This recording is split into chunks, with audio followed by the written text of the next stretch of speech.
this is Shelly from Hodgepodge Hoosiers. Today I am starting some seeds. Last Saturday, I started my peppers. I only started 8 because that will be more than we need. They're not coming up yet, but they are usually late bloomers, so I'm not worried about them. All I do is take seed starting mix. This is Jiffy brand. Get it from Walmart. And I've got it in a bucket here, and I'm actually going to mix it up.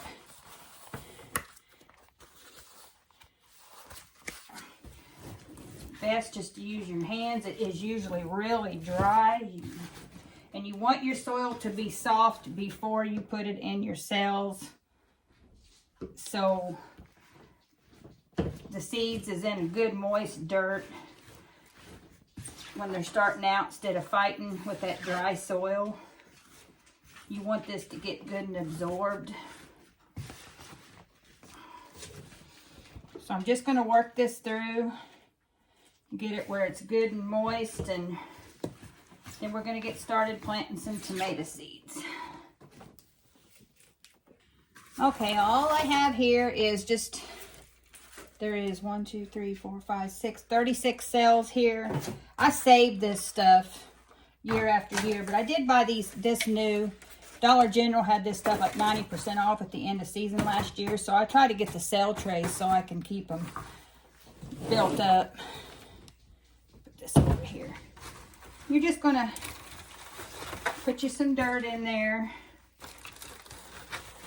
Fill them up decent. You don't want to pack it real hard.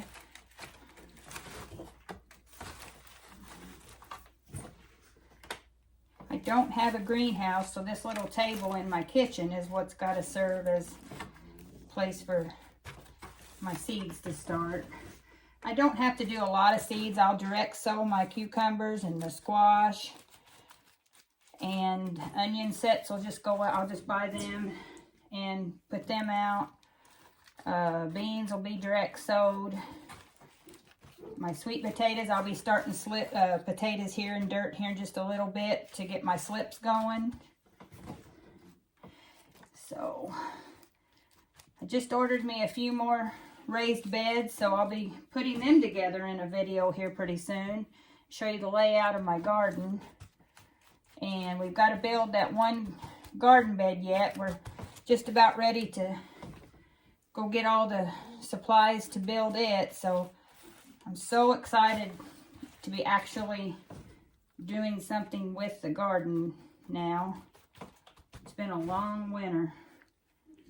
I can't wait to start preserving and taking care of garden again. We really went through a lot of the food that I put up, which it's a working pantry. I like to rotate.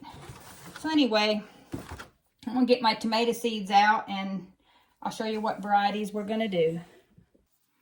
Okay, I have them all spaced out. I think I'm gonna do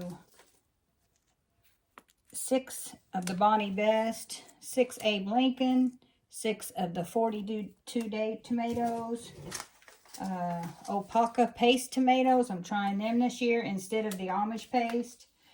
This here is the Crimson Cushion beefsteak. And the last ones is going to be a cherry tomato mix.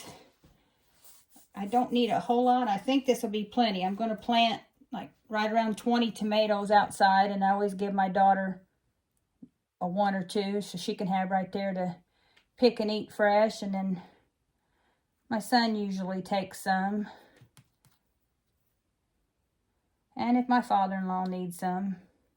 While I'm planting, I might as well just go ahead and plant extra. It's real easy, and the mess is here. Just want to go 1/4 inch down. Don't take much. Just use a pencil.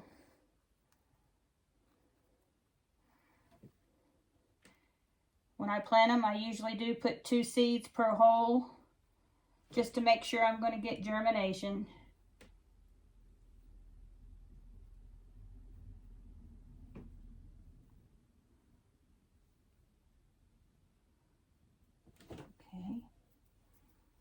And I have just took painter's tape.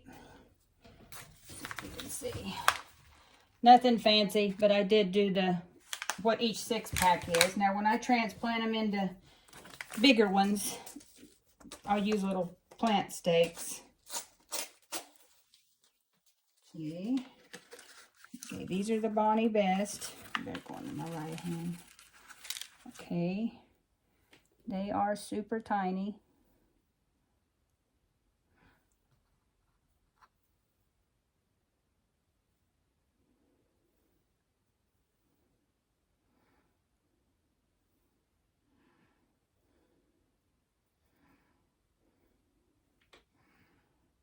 Okay.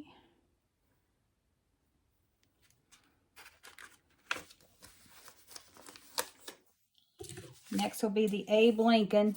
I've never tried these. I thought I'd try something new this time. It says it's a classic variety with good acidity, and regular tomato leaves makes it a perfect slicer, which is what I want.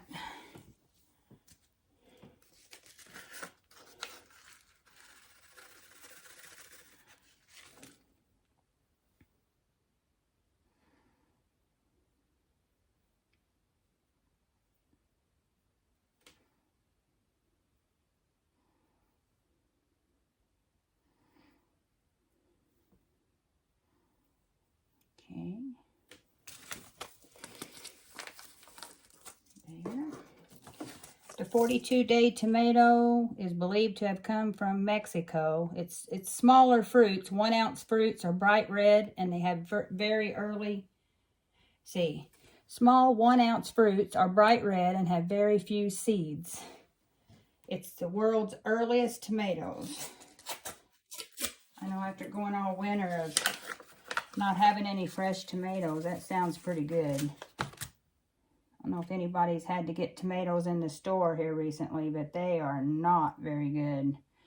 It's almost, I like tomatoes on my tacos, but it almost would be better just without them, the way they taste.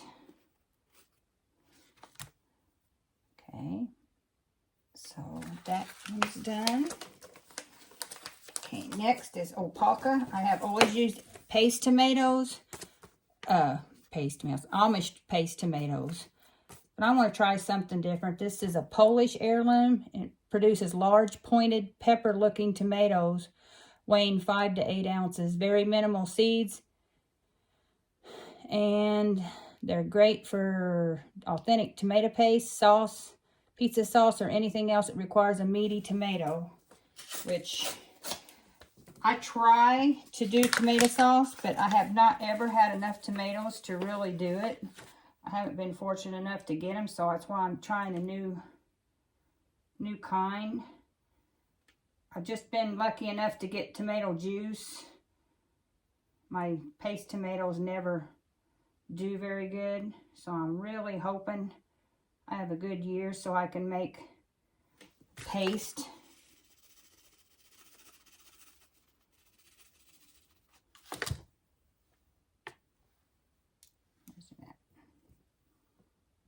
There. Okay. Next one is Crimson Beefsteak. It's an heirloom.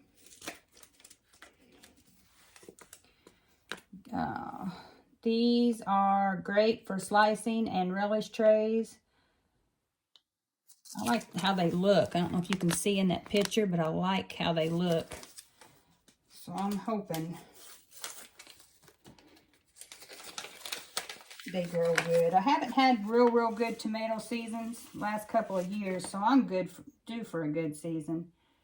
We're doing raised beds, and I know I could do drip irrigation. Me and my husband has talked about it, but it's a lot of cost to get the drip hoses, and we've got a well hooked up right by the garden, but the thing is, it won't draw. It loses its prime because we don't have a pump on it. It's just the downhill gravity thing. And so we got to come up with an ingenious way to water them better than just doing watering jugs. Now this here is a cherry tomato mix. You don't know what's in it, and I like that. Last year I had colorful cherry tomatoes, grape tomatoes. So we're going to try that again this year.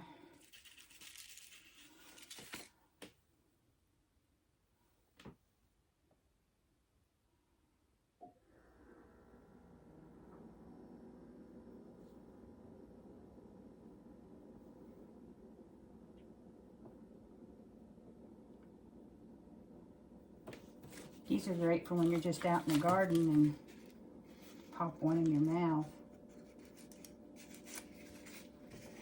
A couple. Okay. All right. Now, you just lightly go over them because they don't have to be covered that much.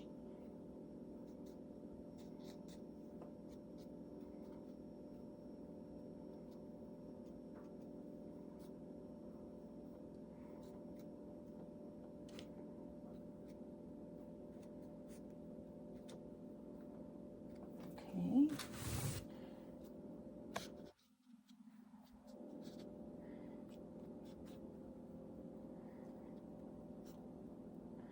Now usually when these get tall enough, I'll transfer them over to like solo cups, and then that's where they'll stay till they go out in the garden.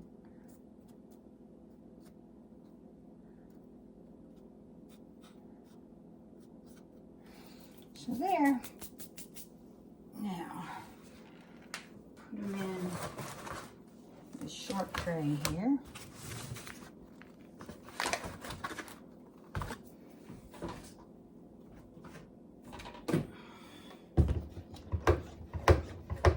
I just picked this little pressure washer thing from pressure sprayer from Dollar Store.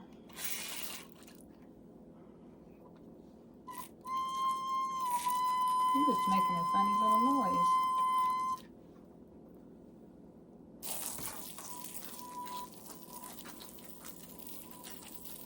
Just want to water them in good.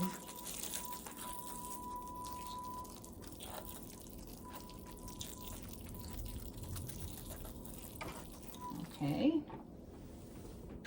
Now, like I say, I save everything. Now the dome's not going to fit it exact, but it'll do enough. Just something to help it, which when I'm done filming here, these curtains will go back open. I just didn't want it glaring on the camera so much. So I'm gonna get my mess cleaned up, and then we'll get the sweet potatoes in some dirt. Okay, we're back with the sweet potatoes, and I'm gonna do both methods. These are the bunch Puerto Ricos. So I'm going to put these in the water with toothpicks. And then these here are just your regular Beauregards, a good red sweet potato. And I'm going to put them in the dirt.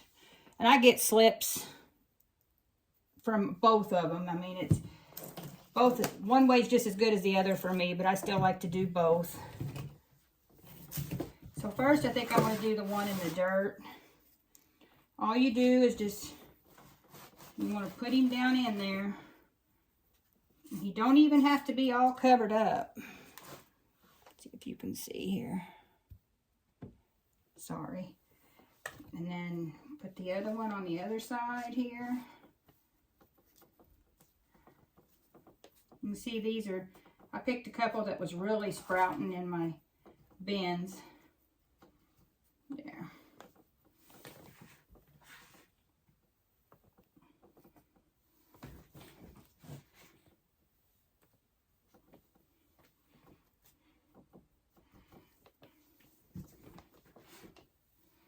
Now, once these sprout, they're going to have green shoots come up. And once they get big enough, you can just pop them off of there and put them in a glass jar with water. And then you want they want to grow roots. Now, that is what you will plant. This here will not produce any sweet potatoes, but you have to go through this process in order to get you what they call sweet potato slips. They'll grow green little plants off of it, and you can see little white roots sometimes on them already. And you just snap them off of there and put them in there, and within a day or so, you'll start seeing good sized roots. But you want to get them to have a good root system on it, and then you plant them out in your garden. And if I'm not mistaken, sweet potatoes are in the morning glory family, so they're not actually a potato as you know, I mean, as what they're called. Now, here is where I get confused to which side to put in the water.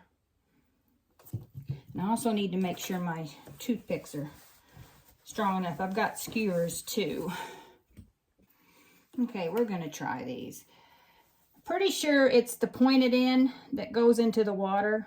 So you just wanna put you some toothpicks in all the way around here so they'll sit in the jar. That.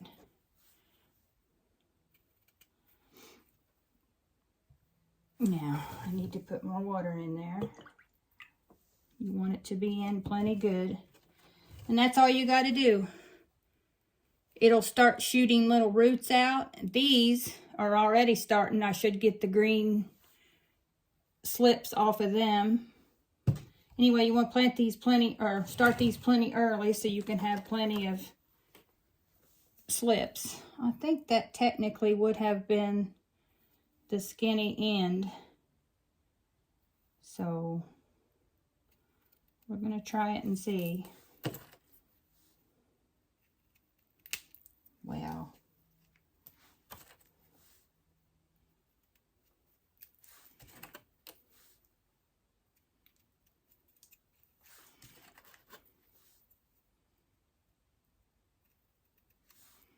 Okay. I don't know if this is going to work, but I'm going to try it. All right. I'm going to go fill that full of water, and then that's all there is to it. Now we just wait for them to give me some slips. Okay, there you go. I did find one more jar. So I went and got me another sweet potato that had a little sprout starting. Just so I'll have plenty. So I've got my tomatoes and my peppers covered up with the domes. Here's 2 sweet potatoes that I'm going to try to get slips in the dirt. There's just 2 house plants. And now the sweet potatoes, since they're in water, once a week is when I usually do it. You want to dump the water and put clear in just so that water don't get yucky looking and stagnant. You want to keep fresh water in it. So, yeah, I'm excited. My gardening is officially begun. So this is Shelly from Hodgepodge Hoosiers. If you like this video, please like, comment, subscribe, share, and I'll catch you on the next one. Bye for now.